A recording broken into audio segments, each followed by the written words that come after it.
Hello out there everyone. My name is Chris, also known as CV, and welcome to my channel. Now this video is a bit different from other recommended reading videos I've made here for this channel, in that the book I'm going to review here today is it's not specific to teaching the Catholic Christian faith, Catholicism, but it is by a fellow Catholic friend of mine, Eddie Trask. He's been on my channel a couple of times now, and I've been on his channel once. Highly encourage you to check out his channel. A lot of great content there, including a show Eddie has called Catholic Recon, where he interviews, converts to our Catholic Christian faith. Why I've chosen to review this book is it encompasses something that is really important right now. I think it is, in my opinion, the #1 conversation we need to have and throughout society, conversation we need to have and resolve. And that is how we are dealing with relationships and the nuclear family. Clearly, we've seen a lot of breakdown in that, particularly within the last couple of generations.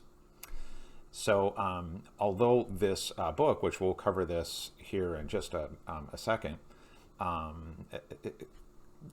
in the book, Eddie goes into great, thorough detail about, the core issue, which was his addiction to pornography, using pornography and other sexual proclivities, and living basically a double life for quite some time, and then how he worked through that and found his way back to God and our Catholic faith. But there's something else overarching in this book, an overarching theme, an important conversation, again, topic to discuss, and that is about relationships, how we handle them, how we communicate with them, how we resolve them. Are we being really forthcoming with each other in all types of relationships, whether that be marriage or friendship, relationship with siblings, parents, etc. So without further ado, let's dive into my review about Eddie Trask's book called Confessional. So let's get started. So some years ago, I watched a documentary about the massive increase in pornography usage within the past generation. The internet, of course, has helped supercharge pornography's reach throughout the world. And not only is pornography now mainstream on the internet, it has also revealed just how far people will go to seek out sexual desires and share them with the entire world.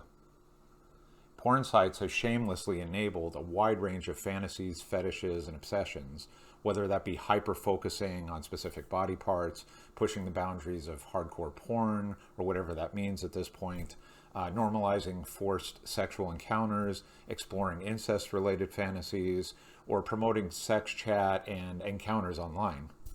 But the examples do not stop there. Pornography gets even more disturbing the more immersed a person becomes. Yet is pornography really a root problem in this age of clinging to our smartphones, trumpeting our lives and opinions on social media, and living in a Western society now largely based on rights and privileges and identity politics? I would argue that pornography is a symptom of a much larger problem, a world of broken relationships, broken families, and broken souls. The short answer is we need God back in our lives. The longer answer is the proverbial elephant in the room. We have created a culture of self-absorbed, selfie takers, armed with the latest self-help diatribe on self-love. Those of us in the Generation X category had parents and grandparents who held to their vows if they had signed them in blood. Even if your grandparents nearly hated each other to the end, they stuck through it all together. We Gen Xers studied this behavior carefully. We learned how the 60s and 70s pioneered major movements in civil rights. We watched movies and TV that showed both the light and dark sides of status quo, wholesome, religiously inclined nuclear families. We've exchanged stories with our friends about our rough upbringings, the many times our parents gave us a good beating with a wooden spoon, or a belt, or a shoe. And now we share memes on social media about how we survived a strict family life, and that the, quote, kids today are snowflakes, compared to how we grew up. Yet we also found it necessary to be helicopter parents, to treat everyone as equal, to make sure that our friends and families are not marginalized because of varying beliefs or opinions, to give everyone a trophy, win or lose. Meanwhile, our experiment in rights and privileges, now over 40 years in progress, has spawned a rocketing increase in divorce, single parenthood, mixed narratives about men's and women's roles in society, and a hookup culture filled with disillusionment about long-term relationships. Which leads to why I think every adult human being on this planet needs to read Confession All, a humiliating, tormented pilgrimage to God's will. That's the entire title for Eddie Trask's book. That is, while Eddie gives a raw, unflinching, often heart-wrenching account of his struggle with pornography, other sexual perversions, and being a master manipulator, this book really boils down to a conversation that we all should be having every day, right now. How exactly can we create and sustain healthy relationships?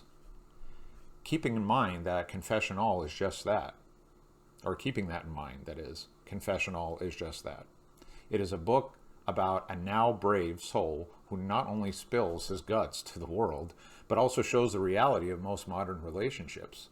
Two people who often have both an inside personality and an outside personality, and the deeply disturbing, vitriolic, vile, shameful, sinful thoughts that go through our minds.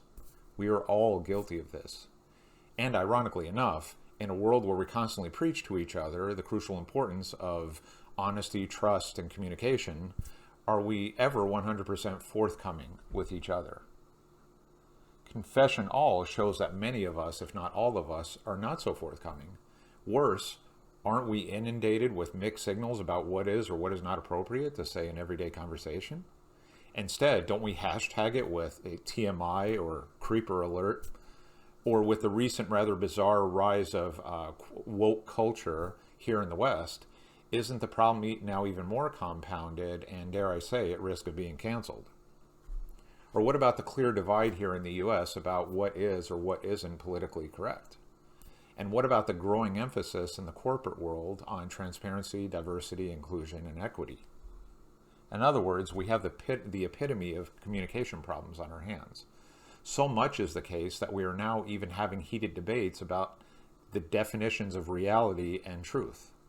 Just this year alone, I have lost count of how many articles I have read or videos I have watched that go in painstaking detail about objective truth versus subjective truth. And this problem is at the core of our relationships.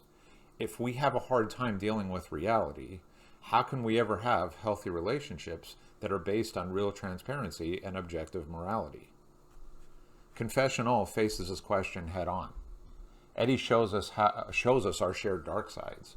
He shows us the conversations that couples absolutely must have, no matter how uncomfortable the topic. He shows that relationships are much more about the inside personality than the outside personality. And above all, he shows that having a broken relationship with God will inevitably break other areas of life. So my question to you is, are you ready to face your dark side and be fully forthcoming about it? Well, Confession All may help you take that big first step. Hope you found this video helpful. As always, feel free to leave comments, participate in the conversation, talk to me. Love to hear from you. Also, you're welcome to email me at trcatholic@gmail.com. Again, that's trcatholic@gmail.com. Until the next video, stay safe out there and God bless.